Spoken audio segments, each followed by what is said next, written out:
Assalamualaikum everyone. I hope you all are fine and fresh by the grace of Almighty Allah. तो आज के इस video में हम एलसीएम फाइंड आउट करेंगे 420 एंड 980 का बाय डिवीजन मेथड। इस मेथड में आपको पता है कि जितनी भी वैल्यूज़ होती हैं उन्हें हमें एंड तक एक साथ डिवाइड करना होता है कि जब तक हमारे पास 1 ना आ जाए। जितनी भी वैल्यूज़ होती है इसको कम्प्लीटली डिवाइड करना होता है। तो चलें सबसे पहले हम इसे डिवाइड करना शुरू करते हैं। और आपको पता है कि जब भी हम डिवाइड करते हैं तो सबसे पहले हम देखते हैं कि क्या इनमें से कोई वैल्यूज़ 2 से कम्प्लीटली डिवाइड हो सकती हैं। अगर 2 से डिवाइड हो सकती हैं तो सबसे पहले इसे 2 से ही डिवाइड करेंगे। और 2 का डिविजिबिलिटी रूल ये है कि किसी भी नंबर के लास्ट में इवन नंबर जैसे कि 2, 4, 6, 8 या फिर 0 हो तो वो नंबर 2 से कम्प्लीटली डिवाइड इजीली हो सकता है। यहाँ पर जो हमारे पास दोनों वैल्यूज़ हैं इन दोनों के लास्ट में 0 है, यानी कि दोनों वैल्यूज़ 2 से ईजिली डिवाइड हो सकती हैं। तो चलें इनको हम सबसे पहले 2 से डिवाइड करेंगे। 2 के टेबल में 4 बिल्कुल आता है 2 पे, 2 के टेबल में 2 भी बिल्कुल आता है 1 पे, और ये वाले 0 को हमने यहाँ एज इट इज कॉपी कर लेना है। 2 के टेबल में 9 नहीं आता, उससे छोटा नंबर 8 आता है और वो आता है 4 पे। 1 हमारा रिमाइंडर है, वो चला गया इस 8 के पास और ये बन गया 18। 2 के टेबल में 18 बिल्कुल आता है 9 पे, और यहाँ हमारे पास सिर्फ 0 है, 0 को हमने ऐसे ही कॉपी कर लेना है। अभी भी लास्ट में हमारे पास दोनों 0 हैं, इसलिए दोनों वैल्यूज़ अभी भी 2 से जो है वो डिवाइड हो सकती हैं। तो अभी भी हमने इन्हें 2 से ही डिवाइड करना है। 2 के टेबल में 2 बिल्कुल आता है 1 पे, 2 के टेबल में 1 नहीं आता, इसलिए हम क्या करेंगे कि इन 2 डिजिट्स को एक साथ लेंगे। और जब हम इन 2 डिजिट्स को एक साथ लेंगे तो हमें आंसर भी 2 ही डिजिट्स में लिखना है। 2 के टेबल में 10 बिल्कुल आता है 5 पे, लेकिन हमने यहाँ 2 डिजिट्स लिए हैं, इसलिए आंसर भी हमें 2 डिजिट्स में चाहिए। और वो हम किस तरह लिखेंगे, 5 को हम किस तरह लिखेंगे 2 डिजिट्स में, उसके साथ हम लगा देंगे 0। तो ये 5 जो है हमने 2 डिजिट्स में लिख लिया है। अच्छा, उसके बाद यहाँ पर हमारे पास है 490। 2 के टेबल में 4 बिल्कुल आता है 2 पे, 2 के टेबल में 9 नहीं आता, उससे छोटा नंबर 8 आता है 4 पे। 1 हमारा यहाँ रिमाइंडर है, वो 1 चला गया 0 के पास और ये बन गया 10। 2 के टेबल में 10 बिल्कुल आता है 5 पे। अब यहाँ पर हमारे पास इन दोनों के लास्ट में है ऑड नंबर, इसलिए पॉसिबल नहीं कि 2 से डिवाइड हो सके। 2 के बाद जो नेक्स्ट नंबर है जिसमें हम इसकी डिविजिबिलिटी चेक करते हैं वो है 3। और 3 की डिविजिबिलिटी चेक करने का तरीका मैं आपको बहुत सारी वीडियोस में बता चुकी हूँ कि जो भी हमारे पास यहाँ वैल्यू होती है उसमें जितने भी डिजिट्स होते हैं उनको प्लस करके देखते हैं। अगर प्लस करने के बाद ऐसा नंबर आए जो कि 3 का मल्टीपल है तो इसका मतलब है कि वो नंबर 3 से कम्प्लीटली डिवाइड हो सकता है। तो यहाँ हम अगर इन तीनों को प्लस करें तो हमारा आंसर आएगा 6। 6 बिल्कुल 3 का मल्टीपल है, यानी कि ये वैल्यू 3 से डिवाइड कम्प्लीटली हो सकती है।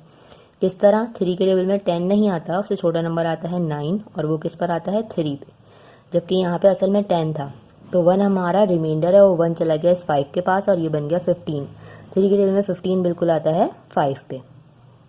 अब हम इन सबको प्लस करके देखते हैं इसकी डिविजिबिलिटी कि ये 3 से डिवाइड हो सकता है या नहीं। तो चलो इनको प्लस करते हैं। 2 + 4 6, 6 + 5 11। 11 जो है वो 3 का मल्टीपल नहीं है, इसलिए ये वैल्यू 3 से डिवाइड नहीं हो सकती। फिर क्या करेंगे, हम इसे एज इट इज कॉपी कर देंगे। अब इनमें से कोई सी भी वैल्यू 3 से भी डिवाइड नहीं हो सकती। 3 के बाद जिस नंबर से हम डिवाइड करते हैं वो है 5, और 5 का डिविजिबिलिटी रूल ये है कि किसी भी नंबर के लास्ट में 5 या फिर 0 हो तो वो वैल्यू 5 से कम्प्लीटली डिवाइड हो सकती है। यहाँ पर हमारे पास इन दोनों वैल्यूज़ के लास्ट में है 5, इसलिए दोनों वैल्यूज़ 5 से इजीली डिवाइड हो जाएंगी। 5 के टेबल में 35 आता है 7 पे, 5 के टेबल में 24 नहीं आता, लेकिन उससे छोटा नंबर क्या आता है 20 आता है, और वो किस पर आता है 4 पे। रिमाइंडर क्या है हमारे पास, यहाँ असल में तो हमारे पास 24 था, लिया हमने 20 है। तो अब हम क्या करेंगे, 4 जो हमारा रिमाइंडर है वो 4 चला गया इस 5 के पास और ये बन गया 45। ठीक है, 5 के टेबल में 45 बिल्कुल आएगा 9 पे। अब 7 और 49 5 से मजीद डिवाइड नहीं हो सकते, क्योंकि 7 प्राइम नंबर है, सिर्फ और सिर्फ अपने ही टेबल से डिवाइड होगा। 7 के टेबल में 7 आता है 1 पे, और 7 के टेबल में 49 भी बिल्कुल आता है 7 पे। अब हमारे पास यहाँ सिर्फ और सिर्फ 7 है, इस 7 को भी हमने 7 से ही डिवाइड करना है। ये 1 हमारे पास ऑलरेडी आ चुका है और 7 के टेबल में 7 आता है 1 पे। अब हमें फाइंड आउट करना है लीस्ट कॉमन मल्टीपल, यानी कि LCM किसका, 420 एंड 980 का। वो हम किस तरह फाइंड आउट करेंगे, जिन नंबर से हमने इन दोनों वैल्यूज़ को एंड तक डिवाइड किया उन सबको हमें करना है मल्टीप्लाई, इन दोनों का least common multiple find out करने के लिए। तो चलिए जल्दी से हम इनको मल्टीप्लाई करते हैं। 2 multiply by 2 multiply by 3 multiply by 5 multiply by 7 and multiply by 7। अब इनको हम कर लेते हैं multiply. 2 time 2 is 4, 4 time 3 is 12, 12 time 5 is 60, 60 times 7 is, हम वर्क में भी करके देख सकते हैं। 60 times 7 is 7 times 0 is 0 and 7 times 6 is 42। अब 42 को क्या करना है, हमें यहाँ पे दोबारा से मल्टीप्लाई करना है 7 से।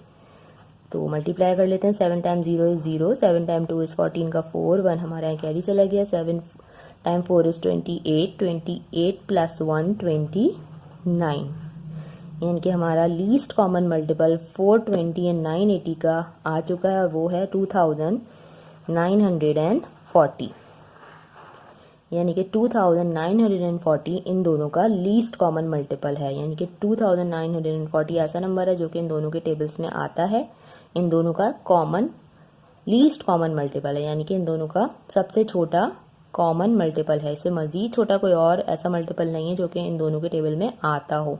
इससे बड़े और बहुत सारे हमें कॉमन मल्टीपल मिल सकते हैं, लेकिन छोटा इससे और कोई नहीं मिल सकता, क्योंकि यही हमारा लीस्ट कॉमन मल्टीपल है 420 एंड 980 का। आई होप कि वीडियो आपको अच्छे से समझ आई। अगर ये वीडियो आपको पसंद आई तो इसे लाइक और शेयर ज़रूर करें और मेरे चैनल को भी सब्सक्राइब करें। इंशाल्लाह बहुत जल्द मिलती हैं अपनी नेक्स्ट वीडियो में। अपना बहुत ख्याल रखिएगा। अल्लाह हाफिज़।